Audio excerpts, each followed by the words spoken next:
Good morning, Warriors. I'm Johnny Maggio. Today is Wednesday, April 19th, and here with me is our new Morning Warrior correspondent, George Murphy, here to talk about our new segment, The Principal's Corner. So, George, what is The Principal's Corner?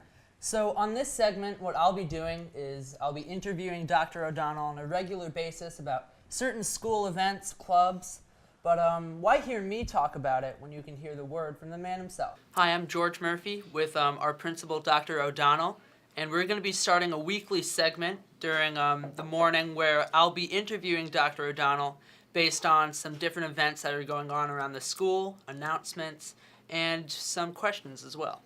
Thank you, George. I'm looking forward to the segment. This is something I think that has been a long time coming. I think it's a good way for me to communicate with the student body and to hear from the student body. So I'm excited about the new segment. Me too. It's going to be a fun time. It's going to be a fun time. In other news, the school recently held a scholarship concert featuring the world-renowned composer, Dr. Michael Trotta. Here is a clip of some interviews by Ben Senef, a senior musician who participated in the concert. All right, well, I guess my first question for you two is, how did you two end up meeting and thinking of an idea for this crazy musical masterpiece? Well, yeah, I can't take credit for the meeting. That was kind of Chance. You want to tell everyone about it? sure. I have a friend that teaches at Cal State Fullerton, and he had been in touch with Michael. And so what happened was I was at a concert in Carnegie Hall and sat next to Michael Trotta. And that's how she it said, started. "Oh, what do you do?" And I said, "Well, actually, I have a piece that's going to be performed here on the program."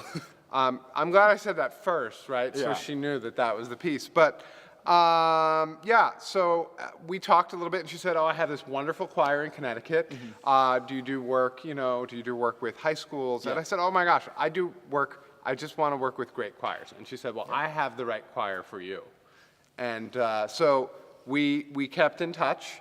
And over a process of months, we started honing what would a piece like this look like? Yeah. Who would it involve? How can we involve the community?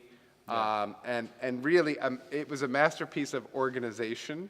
And, Yes. and really, I feel like the community came together to support what this would be, not only for one performance, but really for this has been really a whole year. Yeah. Growing from just an idea to what people are going to see later tonight. Yeah, and organizing it's like 50% of it. And you've done a lot of workshops here as the piece grew.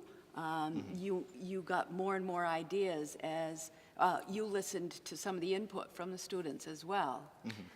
Yeah, and I think that's what's so much fun about when you're looking at a text like this, is not only I play a very small role. It's an important role, I mean, you make the music, so. but really, I think my job is really to listen much more than anything else. Oh, and yeah. I think the students, they played a big role in deciding what a piece would look like that's for them. And I really do. I feel like this piece is really a piece that they have some ownership in. Yeah, now talking about the piece, what makes A Clear Midnight unique as a poem, and what ran through your head the first time you read it? And how do you even start the process of creating the music and seeing how something will sound with a choir like this? Yeah, well, I know there were a lot of texts that we poured through tons of texts. Yes. And The students were the ones that finally Very voted. democratic process.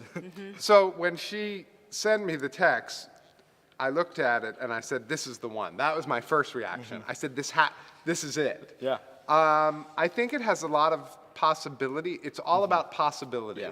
What could be. And I think that's a big challenge. How do you capture what could be in something that is? So, I think as the song developed, I had just some ideas for what, it's like, oh, what does this melody want to do? And what direction does this piece want to go in? And when I came back in the fall, we talked a lot about, okay, well, let's hear this, let's try this. And we said, you know what, okay, we love this part. It's like if you were going out to dinner, right? You know what kind of food you like. Yeah. But it doesn't mean you know what meal you're going to eat. So it's like we all decided, I kind of decided what type of food we were eating, and everyone said, "Oh, no, no, no, no, we want more bacon in ours," or you know, I want more dressing, or I want bigger dessert at the end. And that's really the process where we were able to have a dialogue and kind of create together what this could be. So it's just a big musical feast, is what it is. Yeah, That's awesome. exactly. That you said it.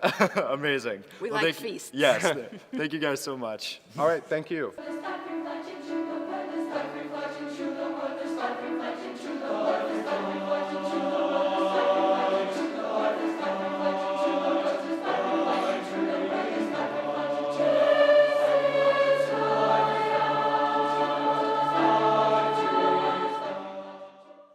And before we go, the class of 2018 is hosting a class service project this Saturday, April 22nd. It features free pizza and a free t-shirt if you sign up soon enough. Any questions can be directed to Elizabeth Breslin or Kendall Milana. And that's it for this week. Thank you for listening. I'm Johnny Maggio.